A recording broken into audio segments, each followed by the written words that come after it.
Mariánska Čeľaď je jedno z najdesivejších miest Nitrianskeho kraja. V ruine kláštora má strašiť.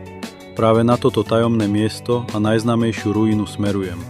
Ruína starého kláštora je dodnes atraktívna pre lovcov duchov, ktorí sú presvedčení, že na mieste sú nadprirodzené javy.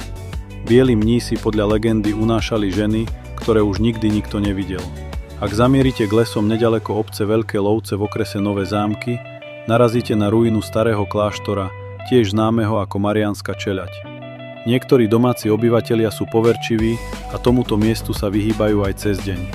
Ruína je opradená tajomnom a je považovaná za jedno z najdesivejších miest, aké máme nielen v Nitrianskom kraji, ale i na celom Slovensku.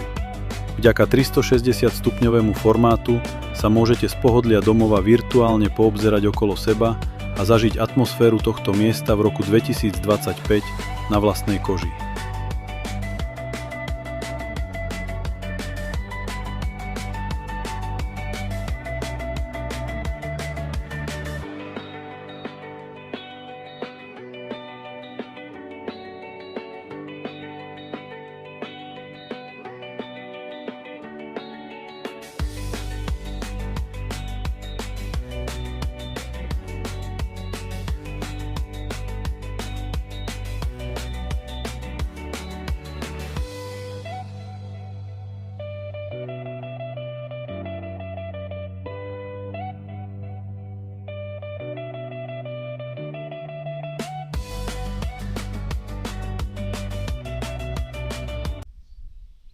Mariánska Čeľaď sa prvýkrát spomínala už v roku 1210, kedy na mieste stála kaponka.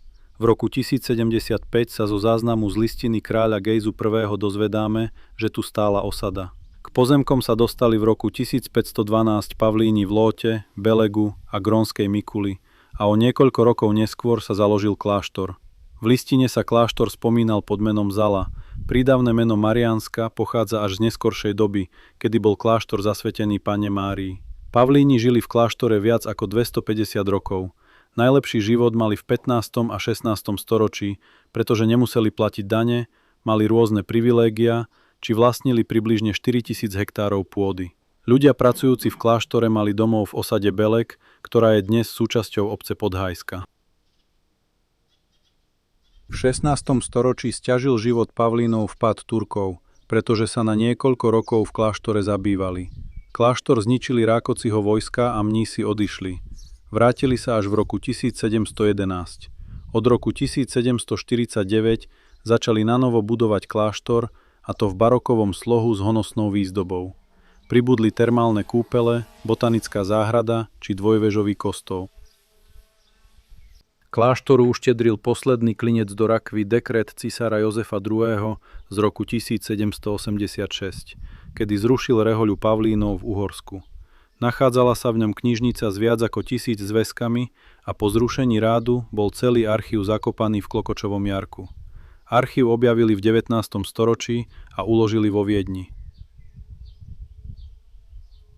Pavlíni sa po zrušení rádu do kláštora nevrátili. Po zásahu blesku v roku 1863 kláštor vyhorel a do pôvodného stavu ho nikdy nikto viac nedal. Dvojvežový kostol sa počas druhej svetovej vojny taktiež poškodil, až úplne zanikol. Pod kláštorom sa nachádzajú únikové chodby, no nie sú poriadne zmapované. Chodby majú byť široké až 4 metre a vedúce až do kláštora v Hrónskom Beňadiku či Nových Zámkov.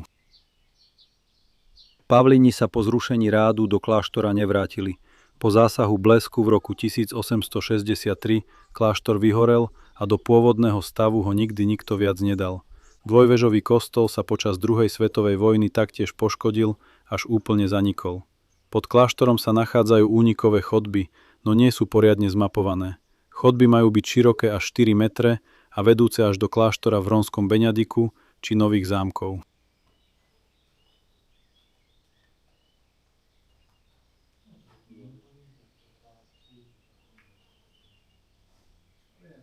V rade Pavlínov boli väčšinou synovia šľachticov, ktorí sa nenarodili ako prvorodení a rozhodli sa stať mníchmi. Pavlínov prezývali bieli mnísi a tradovalo sa, že v kláštore zmizlo veľa žien, ktoré znásilňovali. Predstavený rehole si mal vymáhať právo prvej noci, právo pánov na panenstvo dcér svojich podaných, ktoré využili počas ich svadobnej noci. Podľa niektorých zdrojov okolie kláštora a osadu obklopovali lesy, v ktorých sa nachádzali zbojníci. Hovorí sa hlavne o Klokočovi a Priekopa, kde vraj jeho družina bývala, nesie názov Klokočov. Legendy hovoria aj to, že zbojníci sa prezliekali do odevov mníchov a práve oni stáli za únosom žien. Ich cieľom bolo, aby podozrenie padlo na Pavlínov. Ženy mizli v tajomných podzemných chodbách. Ruina starého kláštora vyvoláva u miestnych obyvateľov zimomriavky aj počas dňa. Lovcovia duchov a ľudia, ktorí sa zaoberajú nadprirodzenom, veria, že na mieste straší. Na tomto mieste sa podľa povier stretávajú satanisti a pritiahli rituálmi niečo zlé. Slovak Ghost Hunters je skupina, ktorá sa zaoberá skúmaním paranormálnych javov už roky a opakovane sa vrátila na Mariánsku čeľaď. Prvýkrát vstúpil tým do priestorov v noci a započul, ako v tme zaznelo meno jednej členky – Baška.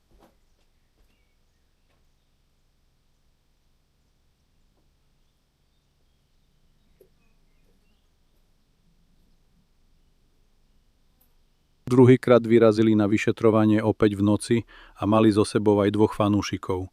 Už cez deň všetci počuli buchot a mali pocit, ako keby okolo nich niečo prechádzalo.